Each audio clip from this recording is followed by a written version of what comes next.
আসসালামু আলাইকুম প্রিয় দর্শক বন্ধু, আপনারা সবাই কেমন আছেন? পবিত্র মাহে রমজানের শুভেচ্ছা জানাই আপনাদের সবাইকে। আজ আমি চলে এসেছি এই বগুড়া জেলার সারিকান্দি উপজেলার সেই পরিচিত কিন্তু আড়ালে থাকা একটি জায়গায়।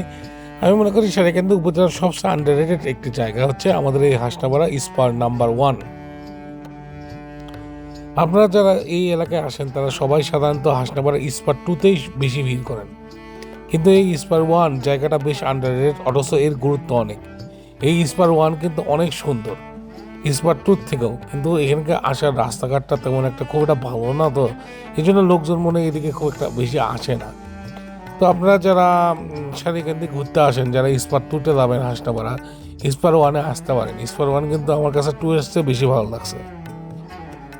মূলত প্রমত্তা যমুনা নদীকে শাসন করতে, আমাদের এই জনপদের ভাঙন থেকে রক্ষা করতে এই বিশাল স্পারটি নির্মাণ করা হয়।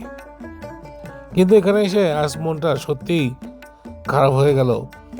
এক সময় যে যমুনার গর্জন এখানে শোনা যেত, সেই নদী আর শুকিয়ে একদম কাঠ হয়ে গেছে।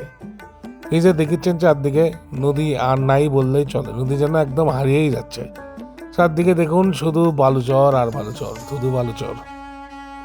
প্রকৃতি কথাটা দ্রুত বদলে যায়, যে ঢেউ একসময় এই পাথরে আশ্রয় পড়তো, এই স্পারে আশ্রয় বসতো, আর সেখানে শুধু তপ্ত বালু আর নীরবতা।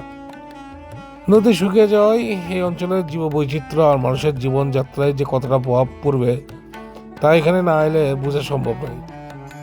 বালুচরের দিকে তাকিয়ে, দূর দিগন্তের দিকে তাকিয়ে ভাবতেছি, যেখানে ছিল অতল জল, অদম্য সেই স্রোত, আজ সেখানে বিষণ্ণ বালু, রোদে পড়া এক ক্ষোভ। শাসন করতে এলে যারে সেই তো হারিয়ে গেছে পাথরে বাদ, যাকে আজ মরা নদীর তীরে। নদীর কি রূপ, কখনো মরা নাকি মানুষ তারে মারে? নীরব কান্না মিশে আছে আজ এই শুকনো চরে।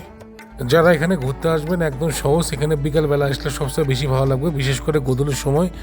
ডিরেক্ট আপনারা বগুড়া থেকে যারা আসবেন তারা বগুড়া থেকে চালপাড়া সিএনজি স্টেশনে এসে সারিকান্দিতে নামবেন। সারিকান্দি থেকে টিপুর মোড় থেকে যে কাউরে বললে হবে হাসনাপাড়া স্পারে যাবো, এখানে ডিরেক্ট আপনাদের নিয়ে আসবে। আর আমার গলার সমস্যা এখনো ঠিক হয়নি, তাই ভয়েসটা খুব একটা ভালো শোনাবে না, তাই এই বিষয়টা ক্ষমা সুন্দর দৃষ্টিতে দেখবেন। আজকে আমি এখান থেকেই বিদায় নিচ্ছি। আর আমার এই ভিডিও কে কোথায় থেকে দেখতেছেন অবশ্যই কিন্তু কমেন্টস করে জানাবেন। আর এখানে কে কে ঘুরতে আসছিলেন এর আগে, বা এই আশেপাশে কার কার বাসা, অবশ্যই কিন্তু সেটা কমেন্টস করে জানাবেন। ধন্যবাদ সবাইকে, মাহে রমজানের শুভেচ্ছা। আশা করি আপনাদের সবার রোজা ভালো যাবে।